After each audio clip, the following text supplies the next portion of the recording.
Hello bachcho, let's see this question. The question says a crystal is made up of particles A and B.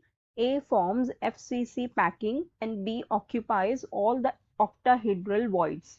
If all the particles along the plane as shown in figure are removed, then the formula of the crystal would be option A, AB, B, A5, B7, C, A7, B5 and D none of these. देखो इस question में हमें क्या दिया हुआ है, हमारे पास ये कह रहा है कि हमारे पास एक क्रिस्टल बना हुआ है which is made up of A and B. ठीक है, अब जो ए हमारे पास है वो ए है हमारे पास एफसीसी पैकिंग। ठीक है, ए दिया हुआ है एफसीसी पैकिंग में।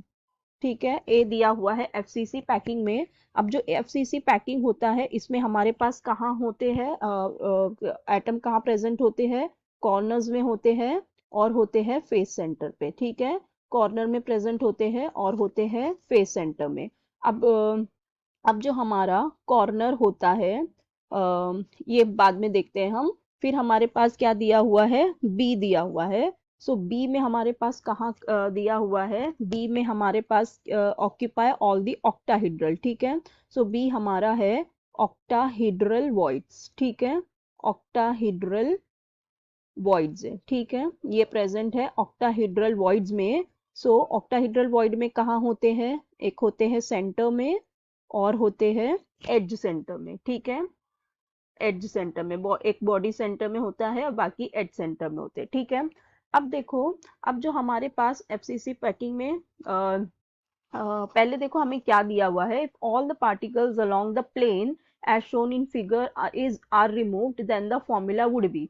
तो ये वाला जो प्लेन हमें दिया हुआ है, ठीक है, ये जो प्लेन दिख रहा है कि यहाँ पे ये वाला प्लेन।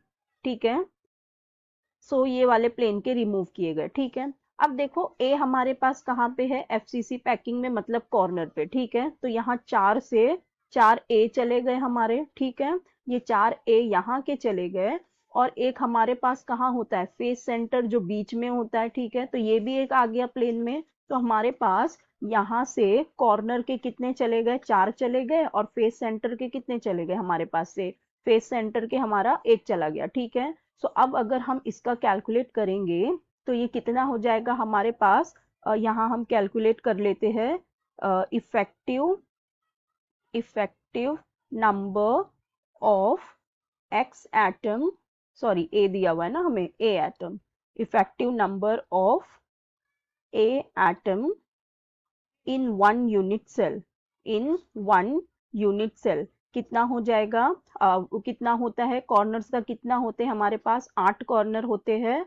सो अब यहाँ से देखो ये जो 4 है ये कॉर्नर तो रिमूव हो गए। ठीक है, तो बचे कितने, 4, और ईच कितने कंट्रीब्यूट करते हैं, 1/8। ठीक है, फिर हमारे पास फेस सेंटर में कितने होते हैं, फेस सेंटर के तो देखो हमारे वैसे ही है। ठीक है, फेस सेंटर में हम नहीं, फेस सेंटर के 2 गए ना, देखो एक ये और एक ये, 2 हमारे फेस सेंटर के चले गए। वैसे कितने होते हैं, 6 होते हैं, तो 2 चले गए तो बच गए 4, और ईच कितना कंट्रीब्यूट करते हैं, 1/2। तो यहाँ से हमारे पास कितना आ जाएगा, 5/2। अब हमारे पास अब ऐसे ही हम देख लेते हैं effective number of B atom, effective number of B atom in one unit cell। ठीक है, in one unit cell कितना हो जाएगा, ईच हमारे पास देखो होता है एक सेंटर में और एच सेंटर पे। अब ये एक सेंटर का तो देखो इसके अंदर आ गया प्लेन में, तो ये तो चला ही गया। अब एच सेंटर के देखो कितने आ गए, एक यहाँ से आ गया और एक यहाँ से। ठीक है, 2 आ गए एच सेंटर पे, और हमारे एच सेंटर में होते कितने हैं, यहाँ से ये 2 चला गया। तो अब कितने बचेंगे, 12 होते हैं, 2 चले गए तो 10 बचेंगे, और ईच कंट्रीब्यूट करते हैं 1/4, और ये सेंटर वाला तो चला ही गया तो वो 0 हो जाएगा। ठीक है, तो यहाँ से हमारे पास आ जाएगा 5/2।